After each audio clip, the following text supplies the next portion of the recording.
yambu ndabaramukije mwese mu izina rya Yesu Kristo umwami umukiza wacu. Karibu kuri Praising Aroma ku batanzi. Nitwa Pasi Nyahumure, ndi umunyamurenge, kunda Imana y'umurenge, Imana ya Israeli, Imana iriho, Imana ikomeye, Imana yatwibwiye mu mwami wacu Yesu Kristo, Imana y'ubwiza bwinshi, Imana irera igatuma igakuza, and Imana yo mu gihe cyacu kubahaye bagendana nayo bazi ubwo buremere n'ubwiza bwabyo. N'ubwa mbere nje kuri YouTube kuvuga nisanzuye, urihangana n'inzoza mvuga ngacisha mu cyongereza nta kibazo, ariko nashatse noneho kuzoza nisanzura nkavuga kugira ngo tuganire kuri level imwe kandi mbaheze encouragement yo kubaza ibibazo. Actually ndahantu nshatse ko tuganira kugira ngo tubashe gukora ku bibazo bimwe n'ibindi tuba dufite mu society, tuba twibaza ubwacu kugira ngo tubazanye turebe iyo tuja kandi tugire n'icyo twakora, kuko ikiruta ibindi mu buzima tubayeho nuko twusiga izina, nuko twubaho twarakoze akacu tugasingiriza abandi imirimo myiza. And so jewe navukiye ruguru mu Rurambo, ahantu hitwa i Remera, niho navukiye mu bitaro, ariko ababyeyi bacu babaga mu Rurambo, babaye mu bijojwe, babanje kuba ibufubusa n'ibyo nzi, navuye ndi muto, ariko turatinda kuri ariko. So navukiyeyo marayo imyaka mitoya, naratangiye ishuri, mvayo mfite nk'imyaka 5-6. Ya myaka nyine abana bamanuka bava ruguru baja kwigira mu Rwanda. That was the age that I had at the time. Ariko mbere yo kumanuka baje mu Rwanda nabonye Imana, and so ahangaha nza mbona ubwiru, ariko ndazi ko atari nje nyine, kubera abanyamurenge twabonye Imana, twarataramye, twarasenze, yaratwibwiye. Hari indirimbo ya Sositene zivuga ngo sinico gusa, ngo yageze n'iwacu, ngo yivuga amazina. Imana yaratwibwiye, ikomeje kutwibwiye, ariko mu kibazo turi bwibaze, ese haracaba uburemere bwo kumenya Imana?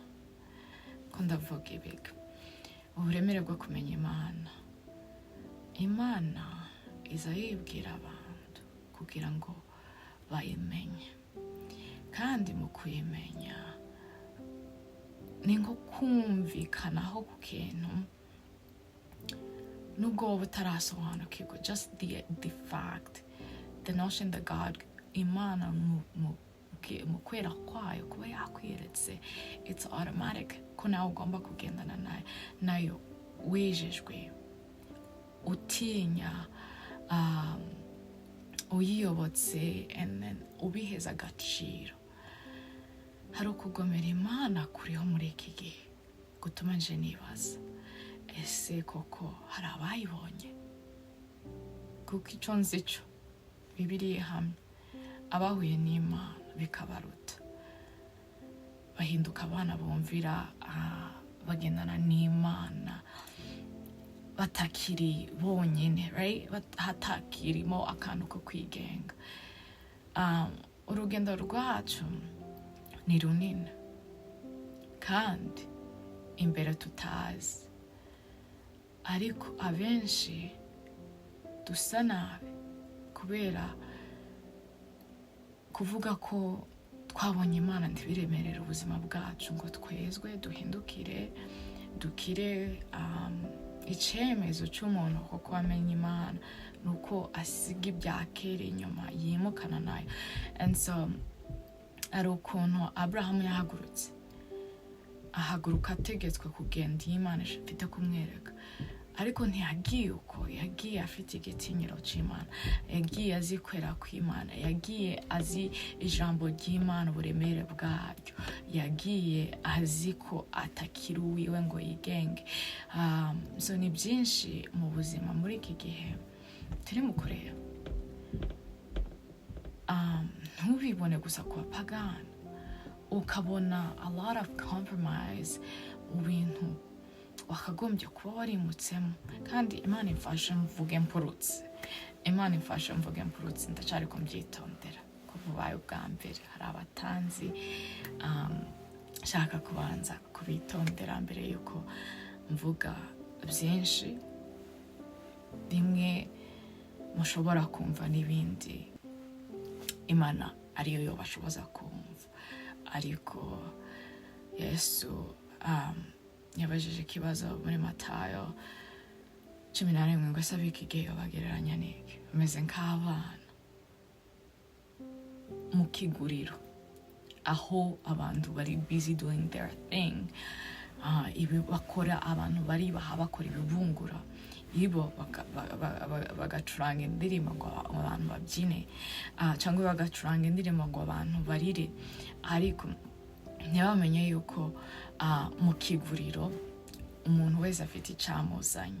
Icyo kiguriro ni isi, right? Turi mu isi, twese dufite icyo twatumwe, dufite uko Imana ishaka ko tubaho, inzira, imihamagaro y'isi itararemwa, tutaravuka, Imana tuza twumva Imana yaturemye tukiri insoro mu nda z'abamama, idushiriraho umurimo kugira ngo tuwugenderemo, Ephesians. So muri ibyo byose ikiguriro ni isi turimo, hari abagurisha, hari abagura. Noneho ubu nyine turi mu gihe tugurishwa byinshi kandi byanduye, biboze, bidafite agaciro, bidafite umumaro, ariko ugasanga abantu ko barakira kubera ubugugu bwo kwigwiziriza, just to accumulate whatever that fits their desires, ibijanye n'irari ryawe. Ariko noneho reka duhagarare tuvuga ngo se mu byo tuhatugura biriho mu kinyejana cacu harimo kugura ukuri kandi kutagurishwa. Ibyo ngibyo bishize ku ruhande, harimo kuremezwa no kumenya Imana. Wenda ndabyumva ku muntu uba utarakima, ariko babandi bajya bahagarara bakavuga ngo Imana, babandi bazi Bibiliya, bazi gusoma,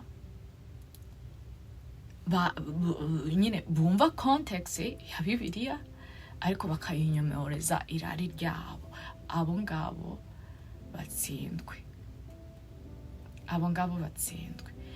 Turavuga ijambo ariko ntabwo tuhaduhana, nabwo twiyungura ubwenge, dutekereza, tureba ko twohindukira, tukongera kandi tukamenya uburemere bwo kumenya Imana, uburemere bwo kumenya Imana, bwo kugendana nayo, tukongera kandi tukumva icyo twahamagariwe ko ari ukugendana nayo, tutayije imbere, tutikorera ibyacu, tutabuza abandi kwinjira, tutaba false witness. Kuko hari igihe umuntu akora ikosa, umuntu aba ari mu mafuti, abantu bakagize ubwenge bagakosora, abafite igitinyiro cy'Imana kugira gusa ngo babikire undi muntu izina ridafite umuco. Nditonda kandi turihanganirana. Wewe se iki gihe wokigereranya n'iki? Ko turi mu kuvuga ngo turi mu gihe cy'imperuka, ko turi mu kuvuga ngo abantu bameze nabi, ko turi mu kuvuga ngo mbega ibigwiriye, ariko wewe se kubaze bive ku isoko y'umutima, biba ari ikintu wamedetse watekereje kandi nawe wishize ku munzani about iki gihe cyawe urimo, ukigereranya n'iki, kurabona mwamujaye urihangana, naje nditonda. Imana first of all ni Imana yera y'ubwiza bwinshi, igitinyiro cyinshi, yanga icyaha kujya yari iri yesterday, today and forever, ni kwire. Kandi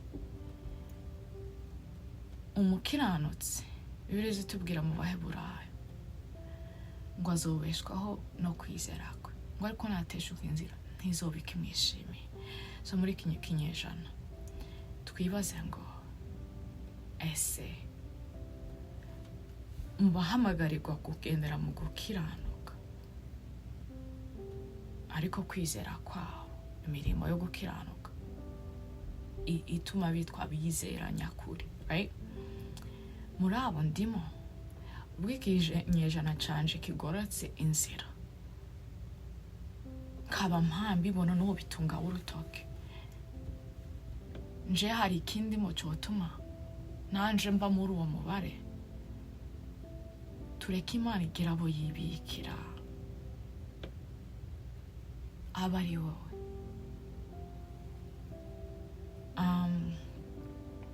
Israeli yari yarahamagawe kuva mu mahanga, ibategeka Yeremiya igice cya 10:1, ibategeka kutagendera mu migenzo y'amahanga, ibategeka kudashira izindi mana imbere yabo, ibategeka kwiringira Imana bakomeye, ariko haba ubuyobe bwo gusubira inyuma bwinshi.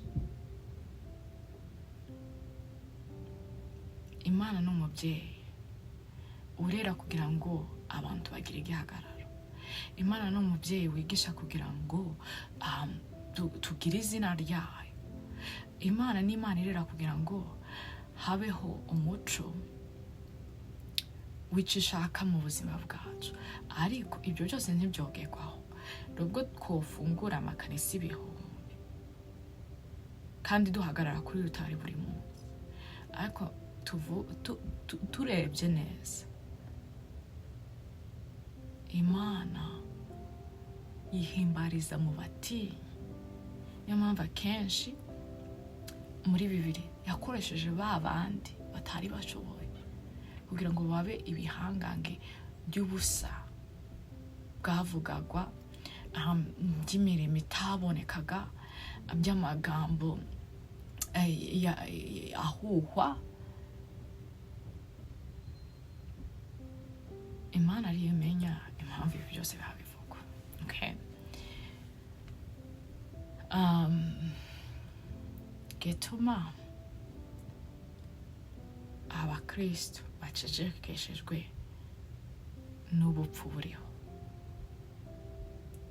ubupfu bwo kugomera Imana.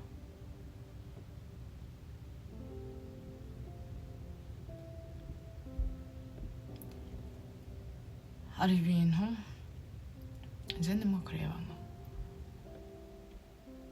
avuga ngo ndabyanze, gushibura bimva imbere, ntibikongera kumpagarara imbere. So hari inkomanga yo kuvuga duhurutsa,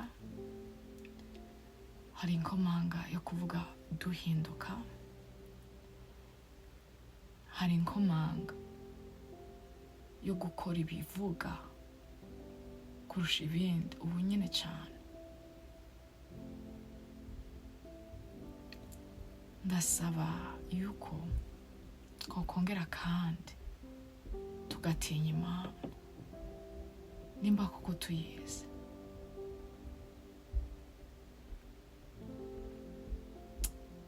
Imana itubabarire.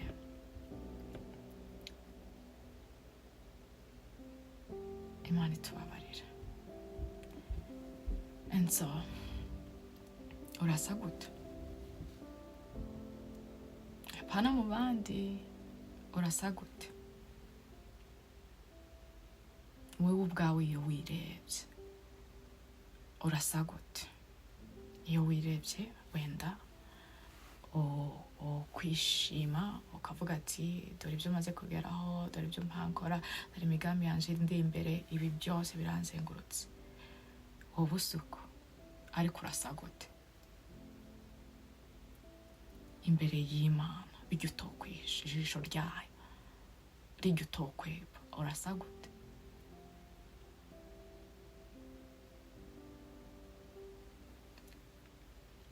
Icyo nosaba ni uko nukuri wabitekerezaho ukabasha kumenya uko usa. Nimba ari byiza, Imana ishimwe. Nimba usa neza, Imana ihabwe icyubahiro kandi kwishimire mu gihe cyawe. Ariko urasa gute? Ntabwo nimba hari ibitsira, hari imikanyari kuriho, hari ukuntu Imana ikureba kudashitse, ufite umwanya. Ariko ndabizi abantu benshi n'impamvu badatinyuka ngo bumvire Imana, bakiranuke, bezwe, bahinduke, basige inyuma ububi, ni ubwoba bwinshi. Ariko aho ubwoba buri bwo kudahinduka ngo ugendere mu kuri, aho ubwoba buri, Imana ntihari. So noneho bikubature.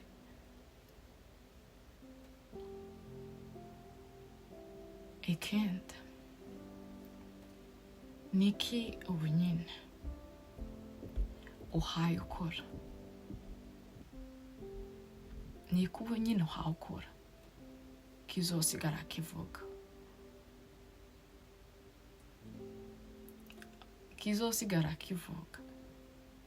Ntitunashira imbere amageneration nkangahe, tuvuge gusa kuri iyi generation yindi isa.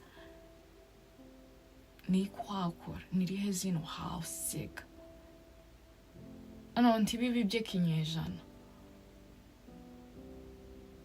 kubo muturanye. Nirihe zino hawusiga kuri babandi muza muganira mugatinda.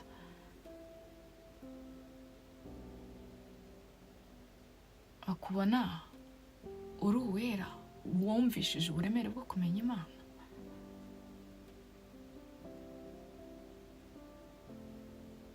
Wenda ntibobyumva kuko ubwabo ntibazi uburemere bwo kumenya Imana. Nuko muri iki gihe ahubwo biranagoye ko abantu bumenya umuntu utinya Imana uwo ari we, kubera ibintu byabaye akamenyero. Uzi ko hari kuntu abakera bakaza batinya Imana bikabwiriza utaranababona kuri rutare, utaramva n'amakuru yabo, ingendo, imvugo, imirimo, ibyabo bitivuguruza.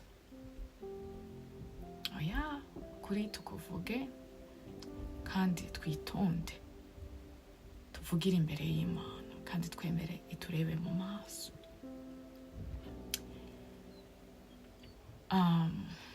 Ndimo gutekereza cyane ku kintu cyo kubaho.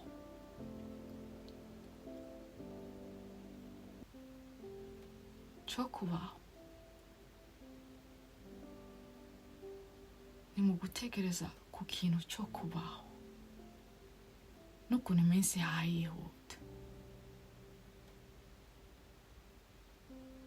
ari kuruhira mu bintu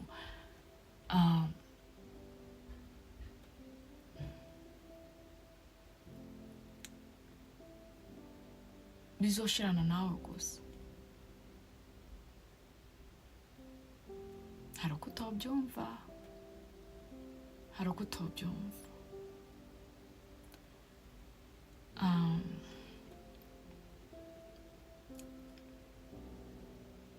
Icyo nakwifuza nuko twakongera gutekereza kandi tugakunda Imana. kongera kandi ikatwishimira. Wenda twese sitwohindukira icarimwe, ariko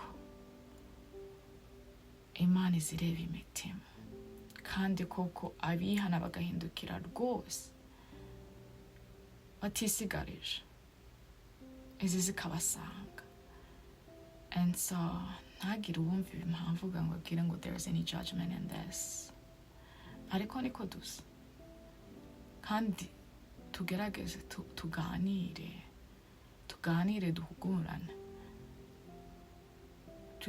twongere kandi dusabanirane mu magambo yungurana, yandi ashamurana. So this was just me processing some of these things. Ibi bintu bimwe mu bintu byinshi ndimo kubona biteye ubwoba, biteye agahinda, ariko gahari abatabibona. Nubwo babibona ntibumva uburemere ku nzego zose. Ariko cyane kudatinya Imana gutuma abantu badahagarara, gutuma abantu badakura, gutuma abantu bahera mu buhinja, gutuma abantu batagira imirimo ikomeye. Imana itababarira, ariko nabwo ndabizi yuko bose batabyukira icarimwe. Ariko tube maso. Nimba impande zivuga abari basinziriye bakabyuka, tugerageze tuzivuze mu buryo bwose,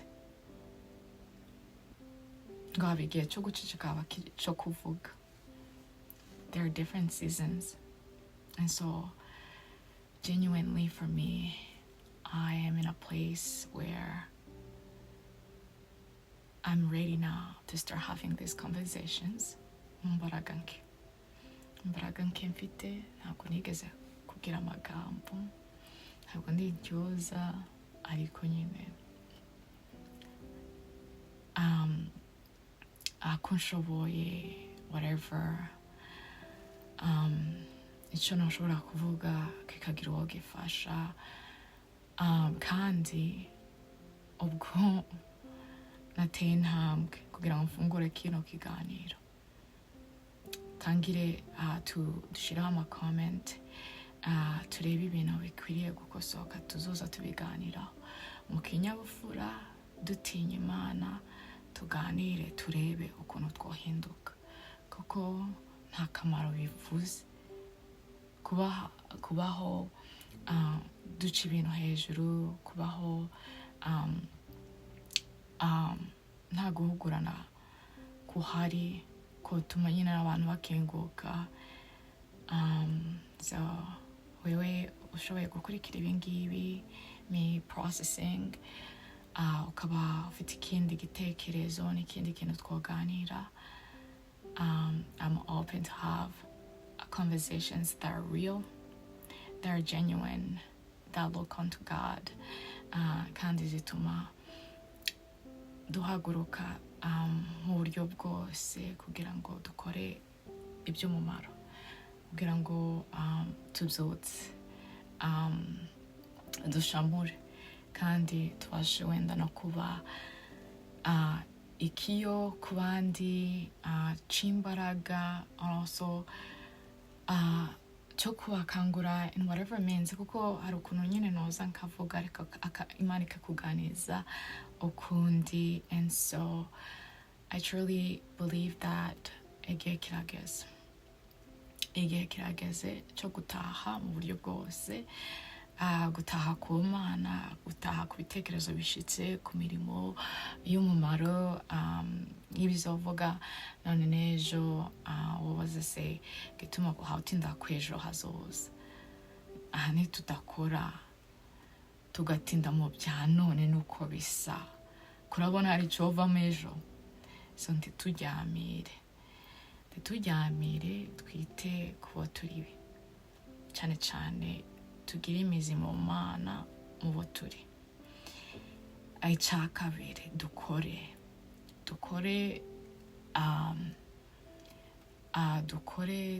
tugire imirimo, dukore buri muntu icyo ashoboye akore, kandi dutinye Imana kurusha ibindi.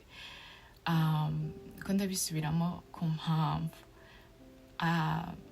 mu buryo bwose uhagarara udahagararanye n'Imana, mu gitinyiro cy'Imana,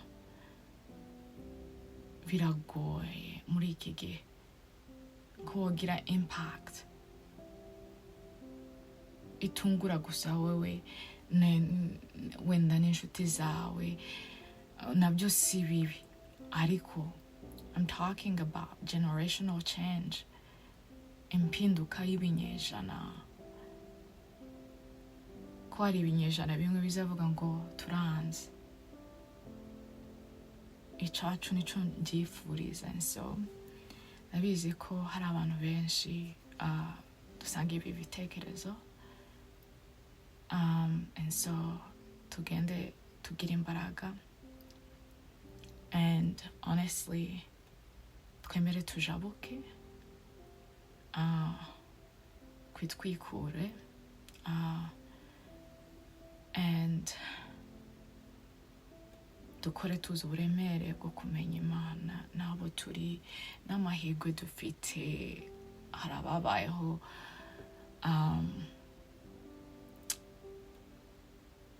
badafite n'umwanya wo gutekereza, right? Icyo bakora. Hari ababayeho, turebye hariya iwacu ibihari,